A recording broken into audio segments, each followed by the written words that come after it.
Hello friends, welcome back to my YouTube channel NSK medical microbiology classes. आज का topic है calcium. जैसे कि हम सभी जानते हैं कि कैल्शियम का हमारी बॉडी में कितना ज़्यादा इम्पोर्टेंस है। तो यहाँ पर हम जो बात करेंगे कैल्शियम की, वो हम आइज में बात करेंगे कि कैल्शियम कितना ज़रूरी होता है आइज में। तो through the photo transaction medium के थ्रू हम बात करते हैं। तो चलिए फ्रेंड्स, स्टार्ट करते हैं।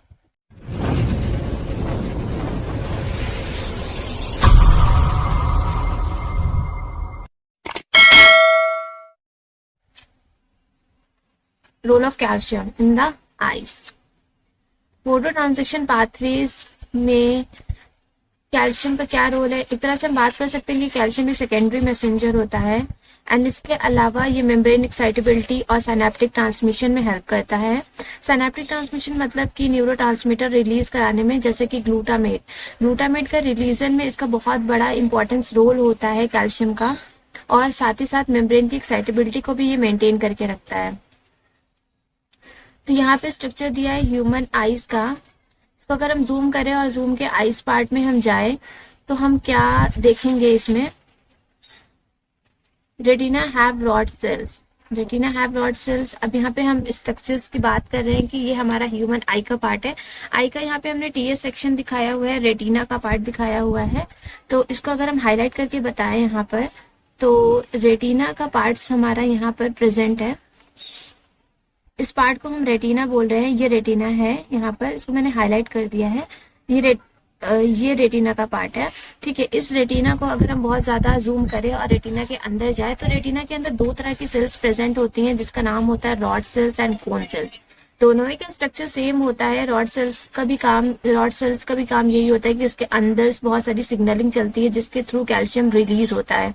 तो जब कैल्शियम अंदर इन्फ्लक्स करता है तो इन्फ्लक्स करने पर क्या होता है? एक्साइटेबिलिटी, मेम्ब्रेन एक्साइटेबिलिटी होती है और साथ ही साथ ट्रांसमीटर का रिलीज होता है, न्यूरो ट्रांसमीटर, जैसे कि ग्लूटामेट का। तो यहाँ पर जो स्ट्रक्चर्स दिखाया है ये हमारा रॉड सेल्स का स्ट्रक्चर है। ये हमारे रॉड सेल्स प्रेजेंट हैं। इन रॉड सेल्स के अंदर हम बात करेंगे, फिर रॉड सेल्स के आगे यहाँ पे बाइपोलर सेल्स दिखाएंगे, आगे गैंग्लियन सेल्स दिखाएंगे, लेकिन हम सिर्फ अभी रॉड सेल्स के बारे में ही बात करेंगे कि रॉड सेल्स में कैल्शियम का क्या रोल है। ठीक है, तो आगे हम रॉड सेल्स को अगर हम जूम करें तो रॉड सेल्स का पूरा स्ट्रक्चर अगर हम यहाँ पे बना के दिखाएं तो यहाँ पर ये प्रेजेंट है रॉड सेल्स। रॉड सेल्स में तीन पार्ट्स होते हैं, जिसमें पहले पार्ट्स को बोलते हैं आउटर सेगमेंट का पार्ट, दूसरा पार्ट होता है सेल बॉडी का और तीसरा पार्ट होता है साइनेप्टिक टर्मिनल का।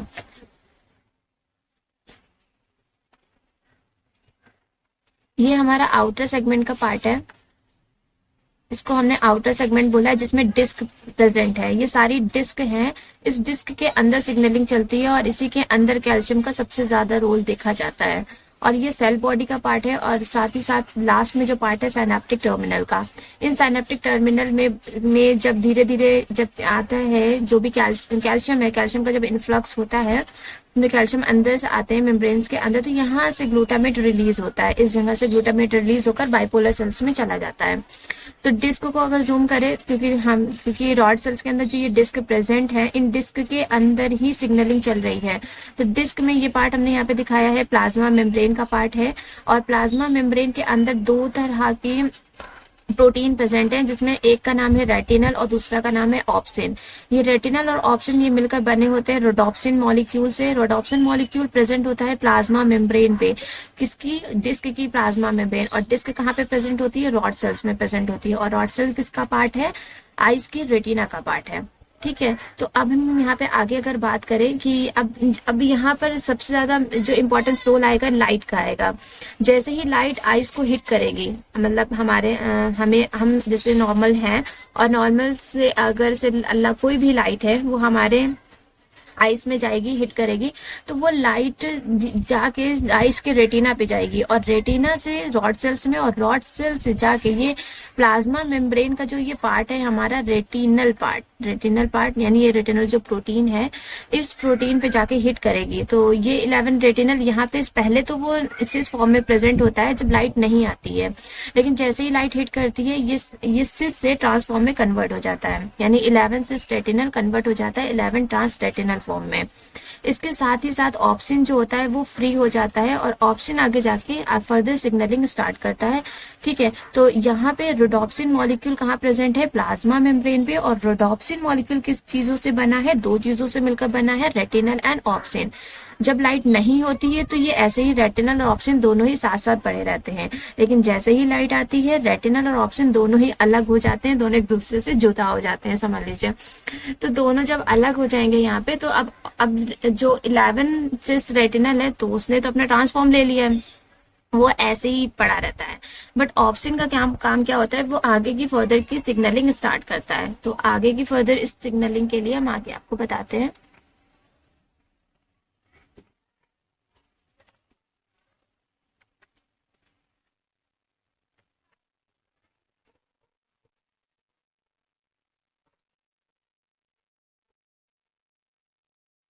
यस, तो वो जो जहां से ऑप्शन फ्री हुआ था, वो ऑप्शन प्रोटीन क्या करेगा, आगे जाके ट्रांजिशन प्रोटीन को एक्टिवेट करेगा। यहाँ पे ट्रांजिशन प्रोटीन दिखाया है, ये ट्रांजिशन प्रोटीन है। ठीक है, ये यहाँ पे लाइट दिखाई है कि लाइट हिट कर रही है, लाइट तो हिट किया उसने, हिट करने के बाद ऑप्सिन ने क्या किया, ऑप्सिन आया मतलब रोडोप्सिन मॉलिक्यूल, यानी जो रोडोप्सिन का मैंने यहाँ पे पहले फर्दर यूज बताया है। यहाँ पे जो ऑप्शन है, ऑप्शन आगे आके ट्रांजिशन को एक्टिवेट करेगा। पहले तो ये इनएक्टिव फॉर्म में पड़ा हुआ है।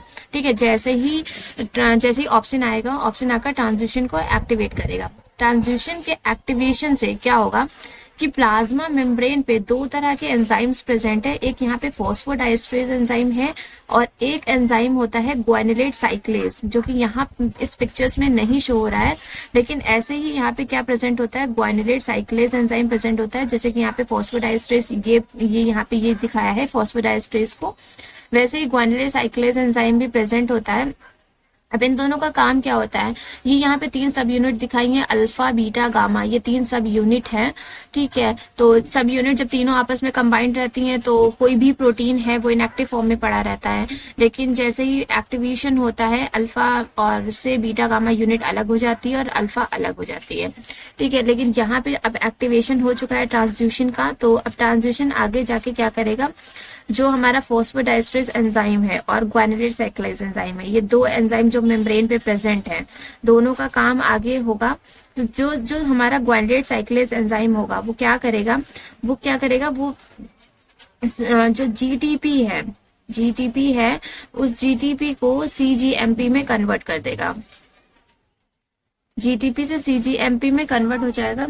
यहाँ पे दिखाया है जीडीपी पहले क्या करता है, जीटीपी से जीटीपी में कन्वर्ट होता है और फिर ये जीटीपी क्या करता है, जीटीपी सीजीएमपी में, जीटीपी जो है क्या करता है, सीजीएमपी में कन्वर्ट हो जाता है।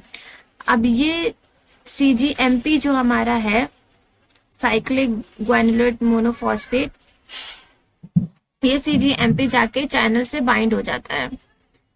चैनल से जैसे ही बाइंड होता है, क्या होता है कि सोडियम और जो चैनल जो सीजीएमपी, जो सोडियम और पोटेशियम, सोडियम और कैल्शियम चैनल जो प्रेजेंट है प्लाज्मा मेम्ब्रेन पे, वो ओपन हो जाते हैं। ओपन होने से कैल्शियम आयन अंदर आने लगता है। तो जैसे ही कैल्शियम और सोडियम आयन और कैल्शियम आयन अंदर आते हैं, यानी साइटोसोल में आते हैं, तो क्या होता है, अंदर वाला जितना भी इनसे पॉजिटिव चार्ज डेवलप हो जाता है साइटोसोल्स के अंदर और कैल्शियम का इन्फ्लक्स हो जाता है।